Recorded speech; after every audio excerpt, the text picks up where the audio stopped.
let's delve straight into your party. This is the temporary name for the new party formed, in the process of being formed, by Jeremy Corbyn and Zarah Sultana, that this morning looked like it was moving on to the next stage. And now, well, where are we, Megan? What's happened?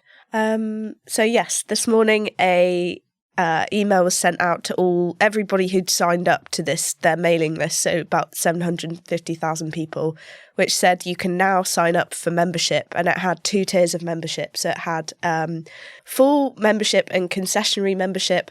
So you could pay £5 a month or £55 a year. And it was all very exciting. You know, this is the most concrete update we'd had so far. We'd already had an email earlier this week setting out the timeline. So membership would open this month. Next month, the name will be decided and the conference is set to be in November.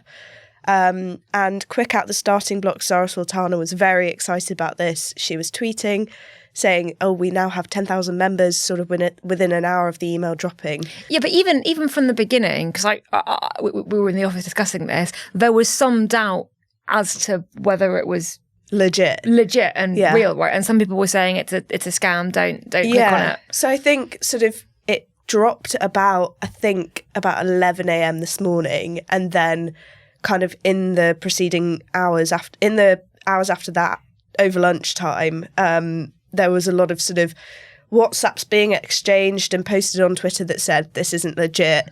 Tell everyone involved that not to sign up. The database has been hacked. Something's gone on."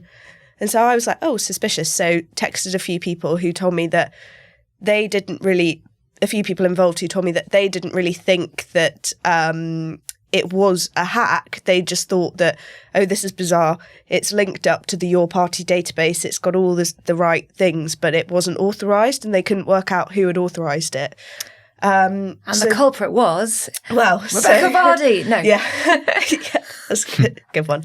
That would be a real curveball. A couple of hours later, Jeremy Corbyn released, sort of a couple of hours after the membership email went out, Jeremy Corbyn released a statement that was signed by all members of the Independent Alliance except for Zarah Sultana, saying, "Do not sign up to this. It's an unauthorised email. We are looking into..." Didn't they say we're taking legal advice? I suppose because they've taken money and they'll have to give it back if it's not real. And there might be data protection issues as well. Right, exactly. And it was all sort of saying, you know, someone has gone and done this without really taking kind of the orders from everyone else involved. But it was very notable that email was signed, as you said, by Jeremy Corbyn and the 4 pro-Gaza independents. Not Zarah Sultana. Not Zarah Sultana. I mean, none of them had been as loud or had even tweeted about the membership portal being open. So it was very clear that it was Zarah Sultana. She said as much in her statement, which she posted on X a couple of hours ago. Well, we'll come on to that statement in a minute because there's some really quite explosive stuff in it. But Ethan, can you give us a bit of context for, you know, what we've learnt so far about this new possible left-wing grouping that has sort of been in the works for months and seems to be something that is definitely something which people on the left who are frustrated with the Starmer government are rallying behind. But this isn't the first time that there has been some confusion over quite what it is or what it might turn out to be. So originally there was a premature launch, which was basically announced by Zarah Sultana, and then there was a bit of backpedaling from the Corbyn side on that. And then you had the launch in which the name Your Party was attached to this movement, this organisation, and that was, you know, under a web heading, a kind of URL. And then there was a kind of slightly unseemly spat on Twitter where Zarah said that actually it's not called Your Party, that's just a kind of placeholder name, we'll decide this at conference. So there's been a kind of seesawing dynamic to this organisation, which I will describe as Your Party. I think we're just going to call it that now until they basically have a conference and decide what their name is. And basically their dynamic is, I mean, the question this morning was, whose fault was this? This is obviously a bit of a mess. Whose fault was this? And it depends what you really think the fault is or where the fault lies. Because I suppose from Zarah Sultana's perspective and the people around her, I mean, they are trying to build forward momentum, right? They're basically looking at the Green Party, which is led by Zach Polanski, who's obviously a charismatic and left-wing figure. And they're thinking, they're basically going to steal our trousers if we don't do something quite quickly. And then it seems like Corbyn and the Independent Alliance MPs basically want a more kind of democratically based process, which brings in a membership before they make big decisions. Possibly that group want to vet the kind of people who are joining the party, and Zarah's more open to just letting anybody in and going from there. So it's kind of, this seems like Act 3 in, we can't yet say it's a tragedy, but... how many acts are we going to get, do you think?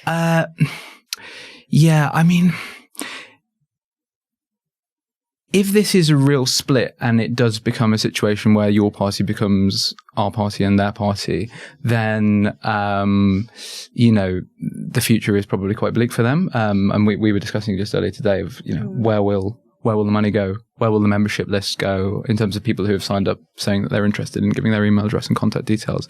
That will cause big problems. Should we have a look at her statement? Because some of the language here is really quite striking. So this is Zarah Sultana's statement that came after the statement issued by Jeremy Corbyn and the others saying it was launched prematurely. Don't sign up. She says, neither of this week's emails had the dual authorization of both myself and Jeremy, which was the agreement made at the start of the process.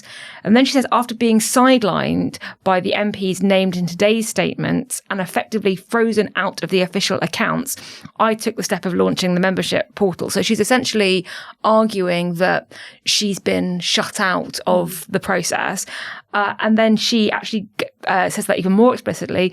She says, I have been subjected to what can only be described as a sexist boys' club. I have been treated appallingly and excluded completely.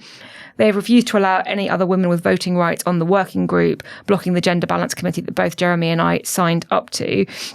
So this is not just about how soon do we launch our members portal, right, Megan? This is about something that's bigger and deeper than that question. Yeah, it's certainly been a very long-running split. I think this is just the ultimate culmination of it. So I wrote a piece earlier this week about how Zarah Sultana and Adnan Hussein, one of the independent MPs, have had a very public splat. I mean, it has felt like a splat. Yeah, very public spat on Twitter about trans rights. But actually, I've spoken to insiders who've told me that, that is more of a cover for the fact that, as Ethan kind of laid out there, the Independent Alliance have a very different view to what they want from your party, what they want it to look like and how they want it to operate. It's not just the Independent Alliance, it's kind of the people around Jeremy Corbyn. You've got Carrie Murphy, who was with him in Lotto. You've got Pamela Fitzpatrick, who's the director of the Peace and Justice Project, which is sort of the Corbyn project.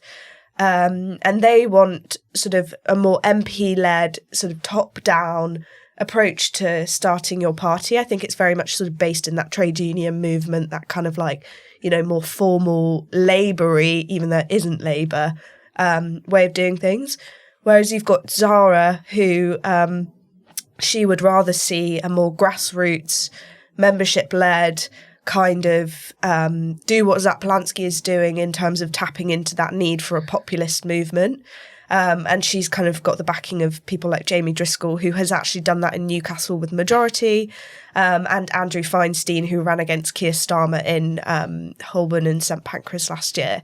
So this is really about so the different personalities, because you've got Zarah Sultana, who does have a very big personality. She's very bolshy in the way that she operates. I don't mean that in a sexist way. She just is. She's very loud, and I guess as a Muslim woman, she does get judged differently.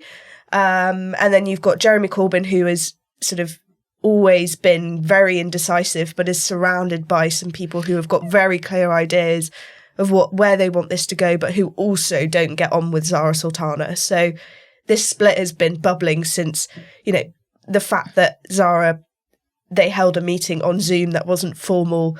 It went on for 10 minutes, and then straight afterwards, Zarah went and announced the Labour Party. Yeah, exactly. That was seen as, we can't trust her. So I think it's all a very long process where there's been lots of resentments that have sort of existed before that have kind of come to the fore now. And I think people within your party or within this movement are getting very worried that this could just mean an existential problem, and there is a split between these two groups. Where is Corbyn in all of this? Because Corbyn and Zarah Sultana were allies when he was leader. People talked about her being kind of set up and trained to be a potential successor to the Corbynista movement. Obviously, he ran as an independent and won his seat as an independent, having had a multi-decade career in Labour. She won as a Labour MP and was then had the whip removed within weeks over the 2-child benefit cap vote. But she was elected as a Labour MP, so she is a latecomer to their independent grouping and the way that they sit in Parliament. And he is a Labour, and he is an independent MP, but has all of this kind of history, having been Labour leader, and all the people around him, they're very much from the Labour Party, but from a particular faction and movement within it. How does he fit into this split where he doesn't seem to be saying very much publicly? I think what's interesting is that Jeremy and Zarah, everyone I have spoken to says they get on really well. And it's really bizarre because at the start of my reporting of this process, sort of in June, people were saying Zarah is the heir to Jeremy Corbyn. But I think it comes down to what you were just saying, which is that I think there is a sense within, the independent alliance that Zarah wasn't elected as an independent. She was elected as a Labour MP. She quit the Labour Party and has now come into this movement. And I think I've said previously that this, the independent alliance as it stands with Zarah in it is sort of united by the issue of Gaza. But as we've seen with other single issue parties, it's very difficult to maintain a coalition around one issue if you actually disagree on other things like, the structural things of how do we run this party, or more ideological things like trans rights. So or the name. Yeah. And also we're saying that obviously the very pertinent points you make about how they all kind of have different electoral histories, that inevitably means the sort of social base of their support is different, right? I mean, the Independent Alliance MPs basically, they were never Labour. They were never Labour, basically, and they would not be in the House of Commons had the Labour Party not taken the position it did on Gaza when in opposition, right? Whereas Jeremy and Zarah represent a tradition in the Labour Party which goes back a very long way. And this kind of comes out, if you look at some of the sort of online discourse on the left about the Independent Alliance, you'll see it's not just about trans, it's about things like, Shocker Adam and Ayub Khan are both landlords, for example, which a lot of people on the left found quite alienating, because why would we kind of ally ourselves with people who sort of on the economic questions seem to be on the other side of the coin, right? Or the other side of the ledger. And so it, maybe it is doomed. Yeah. Well, I want to compare what's going on with the anti-establishment left-wing movement, however you want to want to define it, and what Nigel Farage was able to do on the right of British politics, right of the Tories. The structure of reform, which we talked about in this podcast before, is sort of the polar opposite to, I guess, what Zarah Sultana is trying to build. It's a limited company. Members don't get votes. It's Nigel Farage's party, and he decides policy and he decides who gets jobs, and that's how it all works. Why do you think that has worked for him and they're struggling so hard to kind of figure out the contours of even the structure of what they're trying to build? I suppose that the history of Nigel Farage's movements and political parties is him sort of ruthlessly expunging and purging anybody who disagreed with the direction in which he was taking those parties, right? And it has eventually paid off. I don't think Jeremy Corbyn has ever quite had the mettle, and that's not necessarily an insult to him as a person, but as a political leader, he's never quite had the mettle to do it.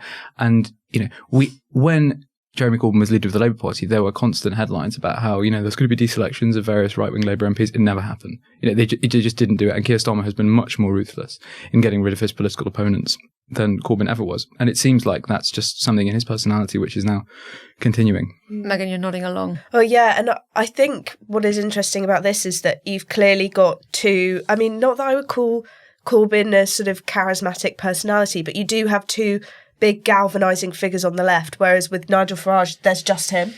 And so it's quite difficult to sort of have two personalities, which of course the left has too, because as Ethan was sort of saying, it's like it's so democratic and everybody has to have their turn and all that, this sort of stuff. But I think what is interesting is with this message to Zarah, you are seeing a more ruthless side to Corbyn. Well, or at least the people around him.